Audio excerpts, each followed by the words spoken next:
Yo, what is good, YouTube? My name is Tiz, and today I'm back with another video after a long time. This is kind of like an impromptu video.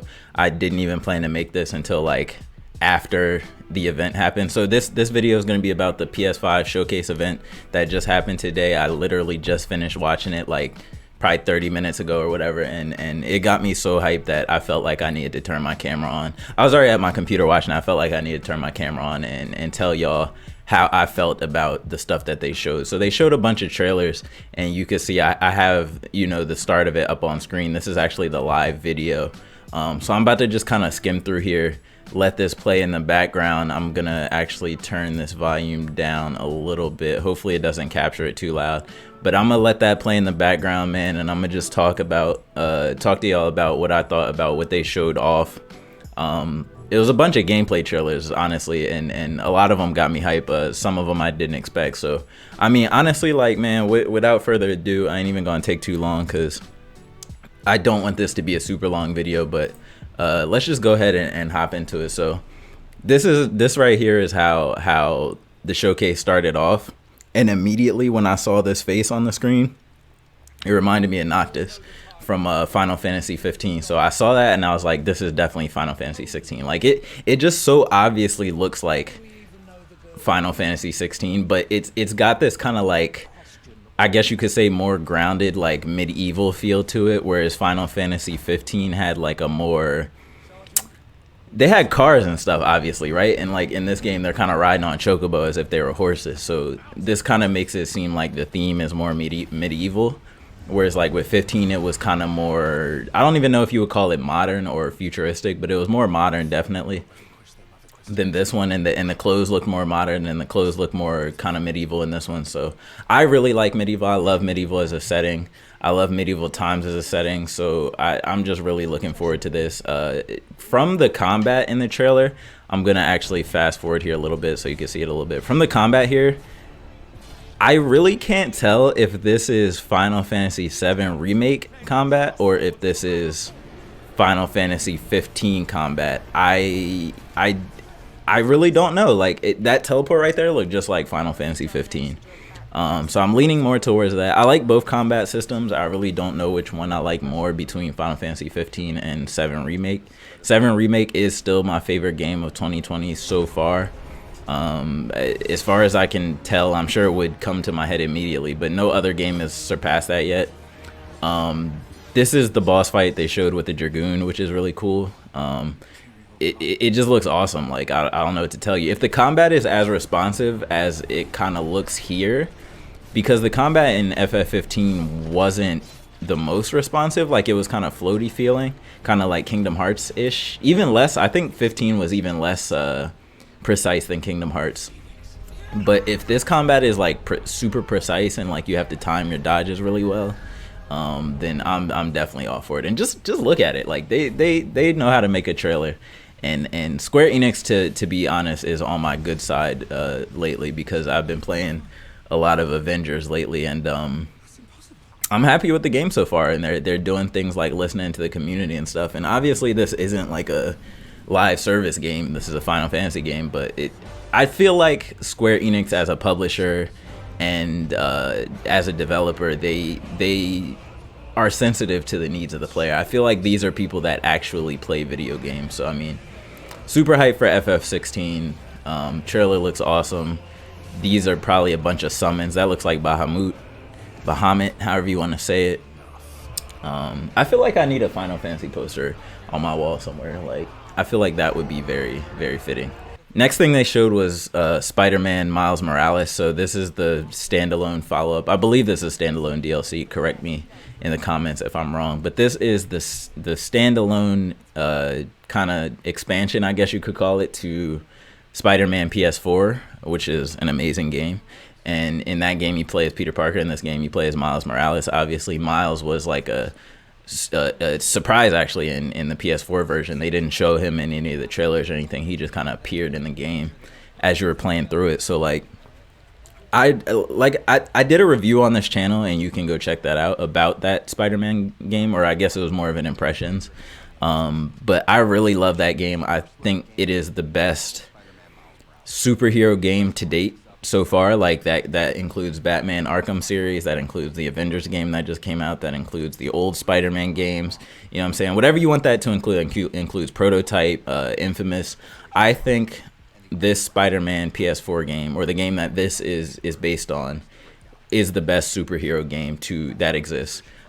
So I have no reason to expect any less of this expansion, and I believe that, you know, being on the PS5 with the lack of loading screens and loading times, that it's only going to make this game better, like not having to wait to travel to areas and stuff like that. And I like Miles as a Spider-Man character better than Peter Parker, just because, you know what I'm saying, one, he's black, so I relate to that. Two, his suit and his powers are cooler. I think he has like the little shock powers. He can turn invisible along with all the regular Spider-Man powers, so I think that's cool.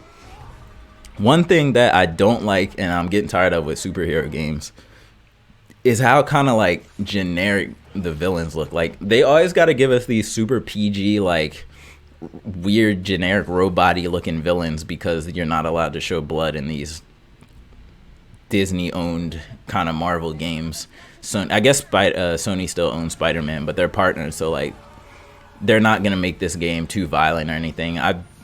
They barely probably have guns in the game, which is kind of annoying. I wish these games would go a little bit deeper into that, because in the comics, Marvel comics actually do get super dark sometimes and super like violent and stuff like that. So I'm just really excited to see what the story is going to be for this Spider-Man game, and honestly, I'm trying to see how long it's going to be, because I think it's only supposed to be like $40 or something. I may have just pulled that out of nowhere, but we're gonna see. So yeah, this looks like good combat, just like the base game. Like, it looks like it's going to be a continuation of the combat from the base game, so I am not mad about that at all. Here we go. Is this the next game? So this game, I don't actually remember what... Oh yeah, this is a Harry Potter game. I saw this and I was like, what? Harry Potter game? And I remember we had heard about this before. And my sister is actually a huge fan of Harry Potter, so that's kind of what made me pay attention to this. But I believe this is going to be like a Harry Potter RPG, where you kind of like customize your own wizard. You get hatted, you get to pick your own... Not pick, but... you get to assign to a house or whatever, and you kind of live the fantasy of Harry Potter, and you go to the school and all that. And I think it could be dope. I think if they pull off the Quidditch mini game that's going to be in this, obviously, I think that's going to be really cool. So not a lot of gameplay in this trailer, at least it doesn't look like a lot of gameplay in this trailer, but nonetheless, I think it looks like it has potential. I think graphically it looks pretty good. I think if these are the environments, then it looks cool. I'm more so just honestly now curious to see what the combat is going to feel like, and what the I guess you could say progression is going to be like, because I have a big feeling there's going to be a lot of progression in this game, especially if they want it to be like a real meaty RPG. So yeah, you know, I'm interested in the Harry Potter universe. I like the whole mystical beast thing. I hope they have a lot of cool monster designs in here, and if they have an interesting story, that would just kind of bring it all together. So yeah, I'm definitely gonna keep my eye on that. And here we got some campaign gameplay. I'm just gonna jump into the middle of that. Some campaign gameplay for the next Call of Duty. That is Call of Duty Cold War. I'm more hype about this game than I have been about Modern Warfare, the current COD so far. So I'm a person, I have a very, very strong love-hate with Call of Duty. So Call of Duty Modern Warfare 2, one of my favorite games ever. Call of Duty Black Ops 1, not too far behind Modern Warfare 2. After that, though, it is where a lot of the hate started coming in. Like, Black Ops 2 was decent. And then they started really getting further and further into the future, and like a lot of people, I hated the jetpack stuff. I hated it was just too much movement for Call of Duty. Like, that's really not what I go there for. I go to COD for Modern Warfare. Like, really, that's kind of what led me into the franchise, was the Modern Warfare. It's the best modern aesthetic shooter, modern time period shooter. It was just like, period. It was just the best of the time, best ever. Modern Warfare 2 is probably the best modern shooter ever, in my opinion. And the only real competition is Battlefield, which has been quiet for a long time now. So I'm looking forward to this. They're getting rid of the stupid doors in the multiplayer, which I'm very excited about. And that was actually the end of that part. So not too much to say about COD. You know what I'm saying? It's COD, and I look forward to playing it. Oh, and they said the alpha was coming this Friday, which was a cool little drop in there, a little spicy drop in there. So Deathloop actually got delayed, unfortunately. Sorry, my phone is lighting up over here, so it's like distracting me. But Deathloop is the game from Arcane, which made Dishonored, so it looks very Dishonored-y, even down to the powers. It looks like it's probably the same engine, probably similar assets. And the premise of the game still looks cool, but I'm interested to see how the whole time loop thing, how it actually plays out when it comes to real gameplay. Like, how does that tie in with the story and who you are and what you're trying to do? That I think is all I'm really curious to see, as well as the multiplayer mode. Just because I think, like I said, this is a really cool premise, but how do you incorporate that into multiplayer? Is it going to be like a one-on-one duel type of thing? Are you going to be on separate maps, kind of working your way through the assassinations, like whoever does a certain objective first? Like, I feel like there's a lot of different ways that they could really go with this game, so I think that's what has me fascinated. Now, like I said, it did get delayed, so we're gonna have to wait a little bit longer to really see the details on that, I'm sure, because this is the kind of game where I think people need to play it to really like understand what's going on. So very optimistic about this game. Dishonored was cool, but it was a little too stealthy for me. I have a feeling this game is going to be stealthy too, but I'm hoping that you do have more of an option to really go all out. Like, that's really my hope for this one. So looking forward to Deathloop, looking forward to see more. And we actually did see more different areas and environments in this trailer than we have in the past, I think. So that's always good. So Devil May Cry 5 Special Edition, where it looks like you can play as Virgil. That's my guy. He's like the most anime dude ever. I love Virgil. Not very much to say about this. Devil May Cry 5 was a game a lot of people loved. I haven't actually played it yet. I don't know when I'll get around to it. I was actually spoiled on the story. Well, I spoiled myself on the story, so we'll definitely see how this plays out. But I'm sure this is just gonna add on to the already good sales that I'm sure they've already experienced. And then I believe I may have skipped a game. I think I skipped Oddworld, but you know what I'm saying, it's Oddworld. I don't really care. If you like Oddworld, good for you, but I'm not gonna play Oddworld when I have a Nintendo console with the best platformers of all time on it, and Mario All-Star is just coming out. So the game that I'm most excited for, probably for the life of the generation of the PS5. That's not true, but I'm super excited about this. Demon Souls, the remake. This is a very, very laid back, straightforward, it looks almost scripted gameplay sequence, like the dev practiced this perfectly so that he didn't like die while he was playing. But it looks beautiful. Like the graphics look amazing. This looks better than Dark Souls 3.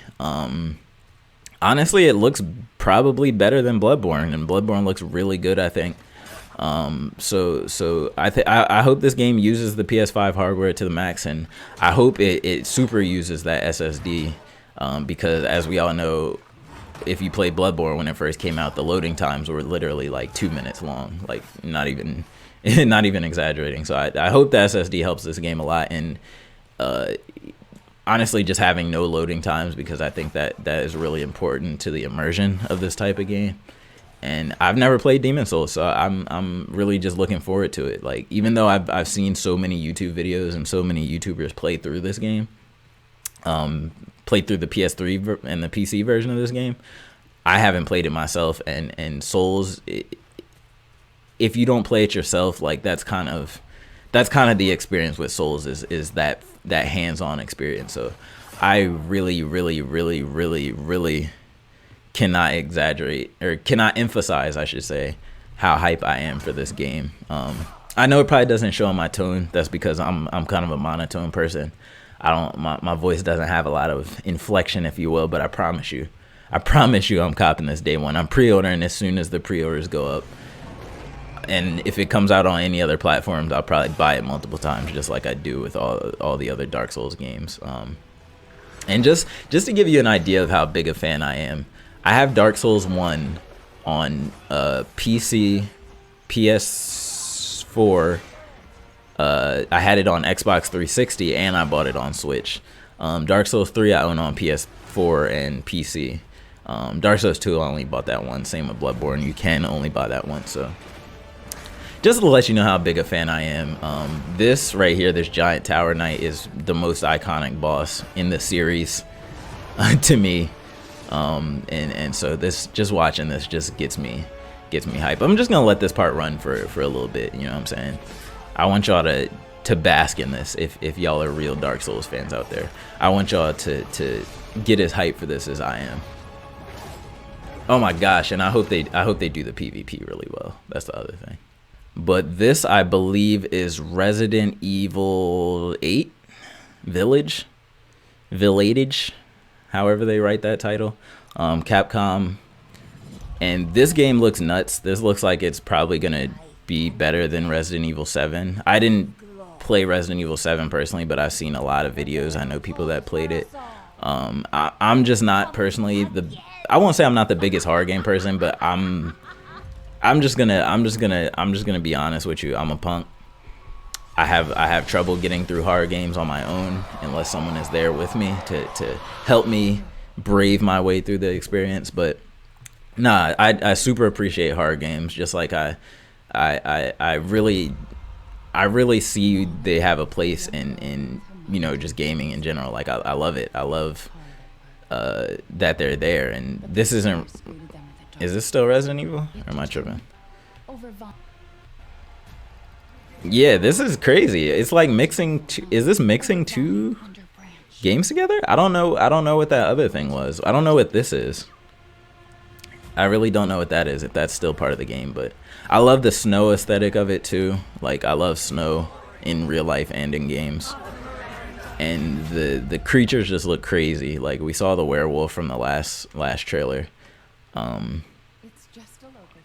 Yeah, man, I'm really just I like what PlayStation has coming.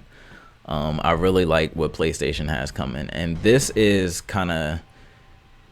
that's kind of the last of the games, for all intents and purposes. So now I'm going to jump forward. All right, so here, boom, here we go. They finally dropped the price. The price lines up with the leaks.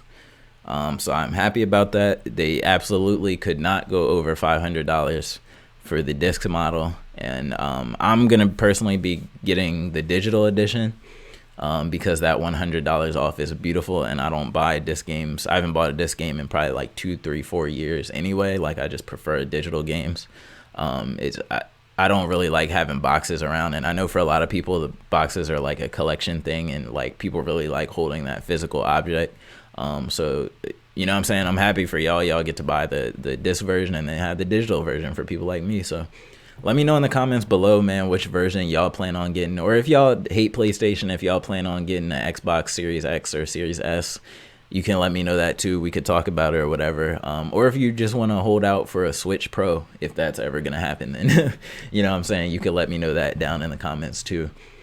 So yeah, man, that's kind of it for this video. Like it went on a little bit long. It's like 20 minutes or whatever, but that ain't too bad. And as always, man, like I appreciate y'all for coming here and checking me out, tuning in, and tuning into my reactions, and hopefully we can have a dialogue in the comments. We can talk about this, because I love this. I love, you know, this whole next gen wave, and I'm recently a full-blown adult. That might sound weird. Like I'm 25.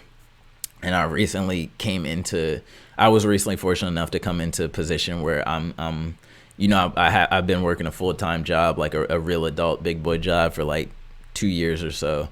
So I actually have the income to be able to buy this on day one, and this is the first time I've been this, you know what I'm saying, financially stable during a console launch. So like it's just really is really a dope experience, man. And no matter what, I think the gamers win, and I think that's all that's really important. So with all that being said, man, I appreciate y'all for watching, and I will catch y'all in the next video, man.